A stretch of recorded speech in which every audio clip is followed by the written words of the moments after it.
सद्गुरुवे नमः। महर्षि में अमृत कलश 1.11 ईश्वर को जानने के लिए सत्संग है। साभार सत्संग सुधा सागर। वंदो गुरुपद कंज कृपा सिंधु न रूप हरि महामोह तम पुंज आसु वचन रविकर निकर। प्यारे लोगों, आप लोग जानते ही होंगे कि संतों के संग का नाम सत्संग है। जिस समय में कोई संत होते हैं उनकी पहचान गिनने को होती है कि नहीं कहा नहीं जा सकता, किंतु जो बीत गए, जो अभी नहीं हैं, उनके प्रति श्रद्धा लोगों में होती है। वे तो अब मिल नहीं सकते, किंतु उनकी वाणियाँ हैं। आजकल विद्वान लोग उनकी वाणियों को खोज खोज कर प्रकाशित करते हैं। हम लोगों के सत्संग में संतों की वाणियों की प्रमुखता है। हम लोगों की श्रद्धा ऐसी है कि संतों के वचनों को ही उनका दर्शन समझते हैं।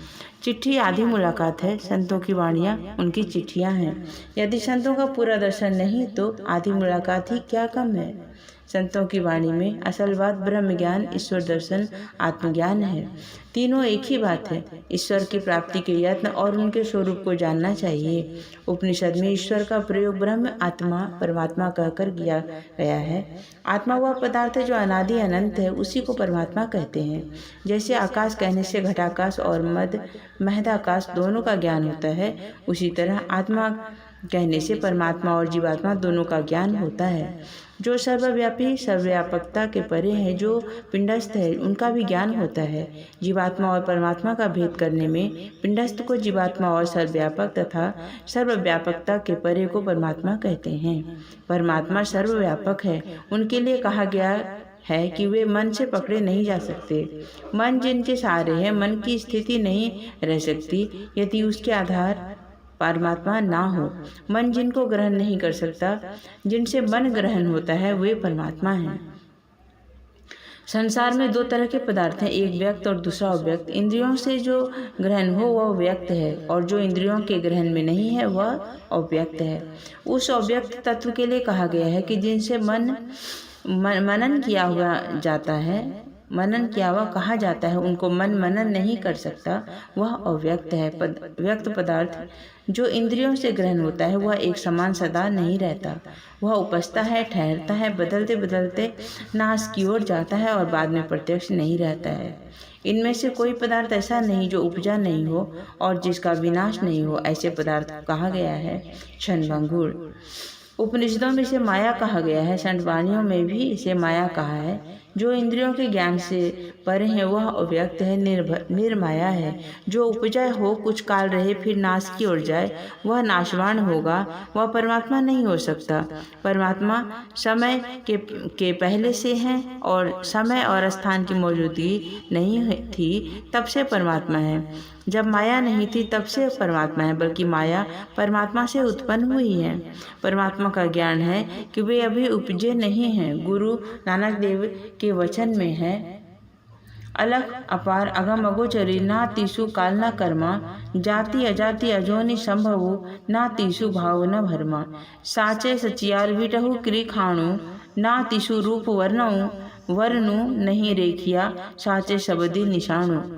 अलग आँख के ज्ञान से परे, दृष्टि के परे, जिनके स्वरूप की सीमा नहीं, इसलिए अपार जो किसी से पार होने योग्य नहीं है, उसको समाप्त नहीं किया जा सकता। उनके लिए समय नहीं है। समय और पदार्थ में माया के सब पदार्थ अटते हैं। देश और काल से जो परे पदार्थ हैं वही परमात्मा है। सभी संतों की वाणियों में ऐसा वर्णन है।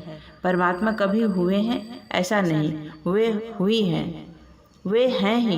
परमात्मा के ज्ञान के लिए कबीर साहब ने कहा, राम निरंजन न्यारा रे, अंजन सकल पसारा रे। अंजन का अर्थ माया और निरंजन का अर्थ माया रहित। परमात्मा या राम मायिक पदार्थ से परे हैं। जो कुछ आँख से देखते हैं यह पसार माया का पसार है। जो किसी भी इंद्रियों के ग्रहण में आता है वह माया है। जो व्यक्त है वह तुम्हारे पास है। व्यक्त में 5 पदार्थ हैं, रूप, रस, स्पर्श, गंध और शब्द।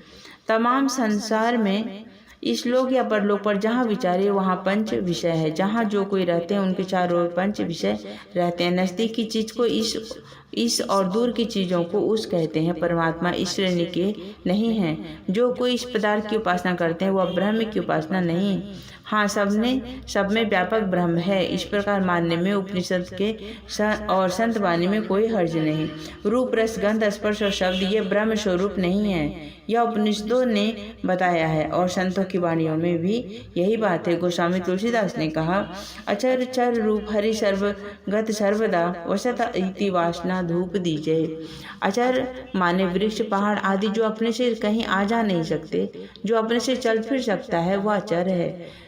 जैसे आपके शरीर का स्वरूप आपका रूप है, किंतु आप वह नहीं है। जैसे जो वस्त्र आप धारण करते हैं वह वस्त्र आपका है, न कि आप वस्त्र हैं। परमात्मा अचर चर रूप सब धारण किए हैं, किंतु सब रूप परमात्मा के हैं, किंतु वे रूप परमात्मा नहीं हैं, बल्कि उन रूपों को परमात्मा ने धारण किया है। जैसे किसी धातु का जेवर बनाया जाता है, उसी तरह यह शरीर एक नक्शा है। परमात्मा चर अचर रूप में व्यापक। उपनिषद के वर्णन में आपने सुना कि वायुर यथैको भुवनम प्रविष्टो रूपम रूपम प्रतिरूपो बभूव एक स्थता सर्वभूतांतरात्मा रूपम रूपम प्रतिरूपो वहिश्च।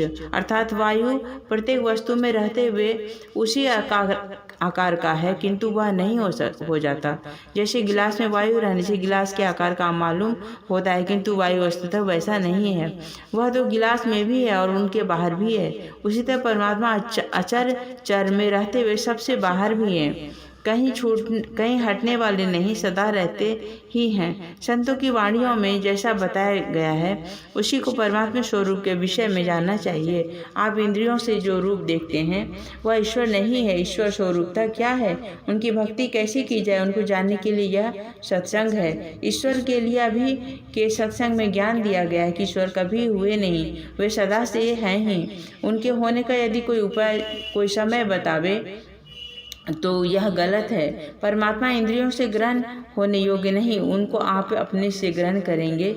शरीर और इंद्रियों में रहते हुए जो आप हैं, उस अकेले ज्ञान में जो आवे वे ही परमात्मा ईश्वर ब्रह्म हैं। उपनिषद में भी आया है कि ना विरदो दुश्चरित्रान शांतो ना समाहितः ना शांतो मानसो अवापि प्रज्ञाने नैन ब्रूयात। कठोपनिषद अध्याय 1:2। अर्थात जो पाप कर्मों से बचा हुआ नहीं है वह ईश्वर को प्राप्त नहीं कर सकता। इसलिए सबको चाहिए कि पाप कर्मों से बचें। पाप कर्मों से बचने पर केवल ईश्वर ही नहीं मिलते, बल्कि पाप कर्मों से बचने वाले अपने अंदर में शांति से रहते हैं, संसार में पूज्य होते हैं, देवता के समान लोग उनकी वंदना करते हैं, वे स्वयं भी शांत रहते हैं और शांति स्वरूप परमात्मा को भी पाते हैं। दुष्चरित्र को इंद्रियों में आसक्ति रहती है, वह इंद्रियों में बंधा रहता है, इंद्रियों के ऊपर नहीं उठ सकता। ईश्वर को पाने का रास्ता कैसा है, इसके लिए उपनिषद में कहा है, क्षुरस्य धारा निशिता दूरत्यया दुर्गम पथ अस्तत कवियो वदंती। अर्थात वह रास्ता छुरे की धार के समान दुर्गम है। यदि रास्ता दुर्गम है और तीक्ष्ण है तो उस पर चलने वाला कट नहीं सकता। उस रास्ते पर चेतन सहित मन चलेगा, किंतु संयम से रहो, पापों से बचो और संभल कर उस पर चलो। गुरु नानक देव ने कहा है, खन्नी हो तीखी बाल हूँ निकी एतु मार्गी जाना। कितना हूँ सूक्ष्म और तेज रास्ता हो तो मन और चेतन भी बहुत सूक्ष्म है, वह उस पर चलने से कटेगा नहीं। संयम से रहिए और उस सूक्ष्म मार्ग पर चलने के लिए जानिए। यह प्रवचन कटिहार जिला अंतर्गत ग्राम सोनैली में दिनांक 6/4/1955 ईस्वी को प्रातःकालीन सत्संग में हुआ था। जय गुरु।